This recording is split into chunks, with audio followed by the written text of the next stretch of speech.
Welcome to Lac de Coron. You join me on my French adventure this year. Something slightly different from the Girton blog, and I thought I'd do a bit of an in-session piece for you. First of all though, I want to say a massive thanks for all your support on YouTube. Genuinely can't believe I've hit over 1,000 subscribers. I actually said on the first blog that when I got to 100, I'd do a little bait prize from Solace. So I'll do a draw on my next blog at Girton, and I'll announce the winner, and DM me with your name and number and a message with your address, and I'll get some prizes sent out to you. So once again, thank you for all of that. So as I say, you join me here in France. I've had a month off from the syndicate. I've been to Croatia for a week for a holiday. I had a family wedding in Devon, a week back at work, and then out to France for this fishing trip. Yeah, as I say, something slightly different this time. Rather than doing the blogging, I thought I'd just do a bit of an in-session piece. The weather's been absolutely scorching, so it's probably be really difficult to do blogging. So I've decided to do it this way for you. So we set off on Friday evening. I'm with Rob, one of the team members from Solace. The two of us are fishing together. And we got on the tunnel, real nice easy crossing, and got over to France, and the journey, we got on our way. It was not a bad journey. We encountered an accident on the A11, I think it was. Took a bit of a detour. It took us about 6 hours, but usually from Calais to Lac de Coron, it's about 4.5, 5 hours on a good run. We arrived on the Saturday morning, and as always, we had a big smile from Nick and a cold beer in the fridge, which was absolutely mega. So thanks very much for that, Nick. Much appreciated. As always, when you arrive to France, I think most people are the same. You're quite tired from driving and the travelling. So we got set up in the double swim, the left and the right double. The plan was to fish there for a couple of days. We had some product videos to do for Solace. Once we got them out of the way, we'd split up and make the most of the 5 acres here at Lac de Coron. We got the rods out on Saturday evening. We didn't really find any spots. We just literally got them out and got heads down. We woke up Sunday morning, and our plan was to fish the far margin here at Lac de Coron.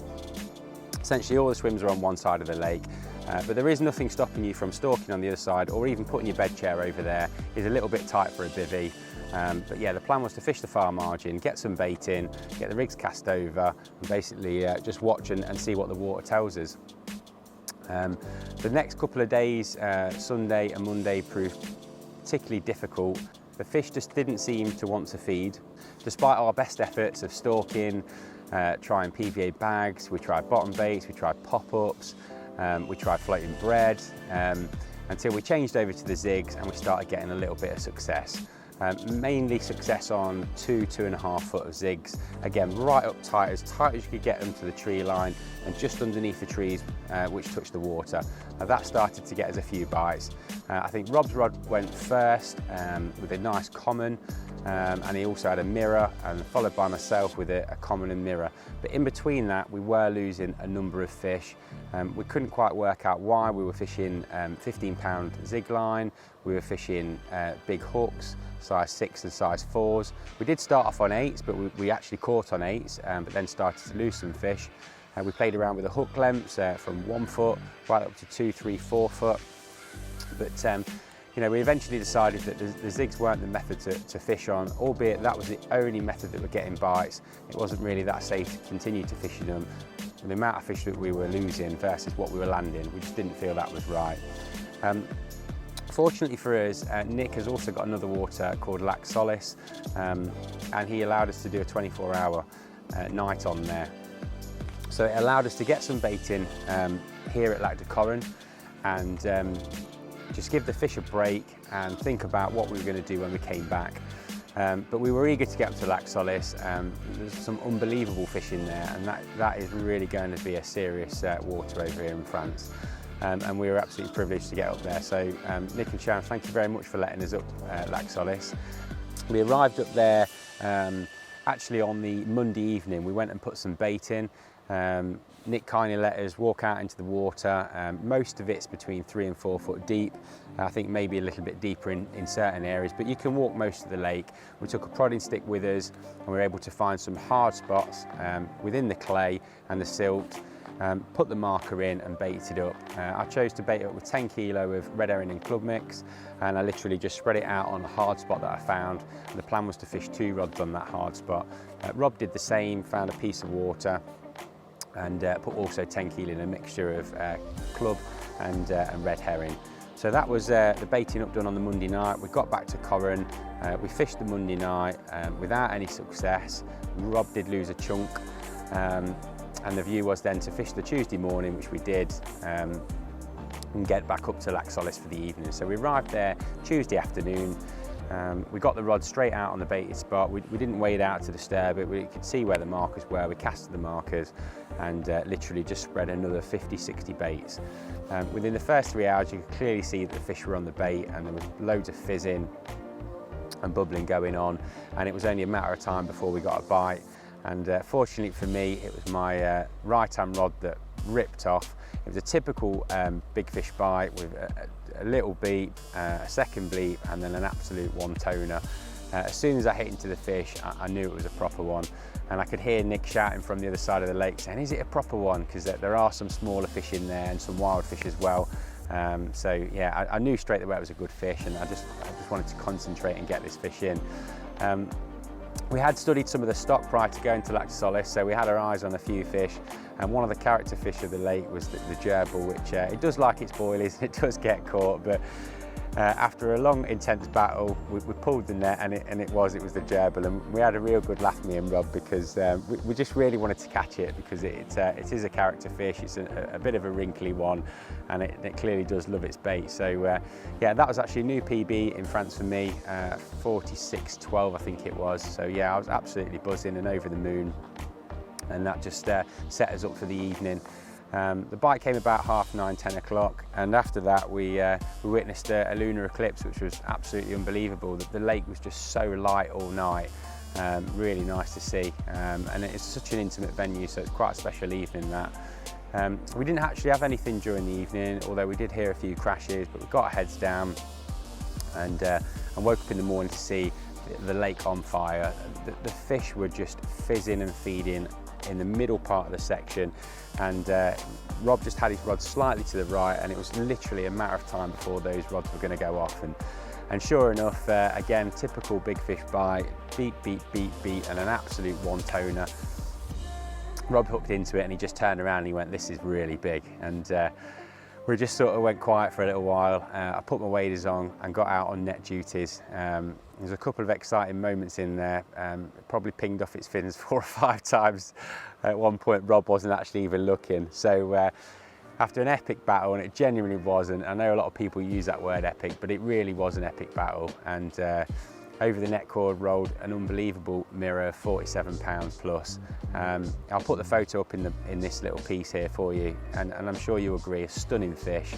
Actually looks a bit like the Orient fish, the mouth and the head, but yeah, absolutely stunning. So well done, Rob, mate. We both came to France for a PB, and we'd achieved that within the first 12 hours of being at Solace. Look out for that water, that's going to be absolutely incredible. There's some amazing fish in there, and I can't wait to get back. In fact, I've booked for, I think, the 2nd or 3rd week in May. Hopefully they'll be full up and really big in springtime. So that was our little adventure to Solace. And I must admit, on the way back, Rob and I were scratching our head about Coron, about how we should approach it. We'd pretty much used everything within our armoury in the first couple of days. We knew that zigs were getting bites, but we were also losing fish, and that was really frustrating. The sun was absolutely relentless when we got back, and we didn't really have a choice but to fish the zigs, because that's the only way we were getting a bite. That's the way the fish were being caught. They weren't taking bait off the bottom at that particular time, but we still persisted with putting some bait in. Not a huge amount of bait, but little and often, making sure that the spots were still primed for ready when anything changed, that we could get the rigs back down on the bottom. We did have a few more fish, which was great. I've lost count of the number of different fish we've had now, but the zigs did prove to grab us another one or two, but again, we were losing fish, which was disappointing, and we made the decision to ditch the zigs altogether. With 3 days left to go, we decided to get our rigs down on the bottom. We had a slight rig change, and I'll show you the rig within this blog, but essentially we went to a double 15mm bottom bait rig, very simple hair rig, just a little bit of shrink tube, put it in the middle of the braid to help it pin itself down to the lake bed, and literally fish those spots on a semi-slack line. A little bit like a matchman as well, with a baiting approach, just catapulting baits 20 or 30 at a time, just to keep the spot going and making sure that the carp knew that the bait was there. and it actually started to pay off. We've started to receive a few more runs. In fact, there's a little bleep for us now, so fingers crossed that rips off again. And we started to get some takes, which was great. It kicked off actually on the Thursday evening. There was a massive weather change. We'd been having up to 33, 34 degrees in the daytime, and a low pressure system rolled in. We went completely overcast, and it actually rained for the first time, I think Nick said, in 40 days. So we had about an hour and a half of quite heavy rain, and clearly it just completely switched the lake on. The fish were fizzing everywhere. They were over the baited spots this time, and we were just sitting up on the veranda after dinner saying it's really going to happen tonight. Fortunately for us, it did happen. I decided to spread my rods out. I kept 2 in Lotties and 1 in Rolos, and it was Rolos that started to do the bites for me in the evening. The first fish of the bite was a 39-pound plus mirror. I then went on to have another 4 fish after that, and by the morning I was absolutely knackered. Got my head down as best as I could, woke up on Friday morning, which is this morning, ready to do it all again. Unfortunately, I did pass out about 2 o'clock till 3, and I missed the take for Rob, but he did net it. It was a gorgeous dark mirror. I'll put that one up in the blog. These fish have had a good spawn, you'll see that from the photo, but it was an absolute character of the lake, and a really nice fish actually. Not your typical French fish, and I think you'll agree that some of the fish also that we caught on this session that we've done are not your typical French fish. Just quickly whilst I'm on that, Nick and Sharon do hand select the stock, so there's lots of different fish in here. There's your typical French ones, there's scalies, there's fully scaled, there's ones with little bits of scales on, there's some commons, dark ones, so there's all sorts for everybody on here. We were probably getting a little bit greedy at this point after having 6 or 7 runs on the Thursday evening, and we were really hoping for an absolute chunk to turn up. Friday morning was much of the same tactics, little and often with the bait and the catapult, same rigs, the double bottom bait was working really well, the hook holds were really good, we weren't losing any fish. So the last 9 takes we've had 9 fish landed. So you know, it just goes to show that make sure when you're in France, change your tactics around, try and find something that you can get the bites on, keep the bites coming, and keep consistent with your baiting approach as well. That certainly worked here on Lac de Coron. That sort of brings us up to where we are on the Friday evening. I have just had a run, a low 20 mirror, which we've slipped back. I'm really hoping something special turns up this evening. There are some beautiful fish in here. The spots are all ready, we've got the rigs out, and once again thank you very much to Nick and Sharon for allowing us to fish here. And the hospitality's been great. We took the food package, which is a nice easy one, so Nick, I don't envy you, mate, cooking in 30+ degrees every day, but you did a brilliant job on the barbecue, really appreciate that.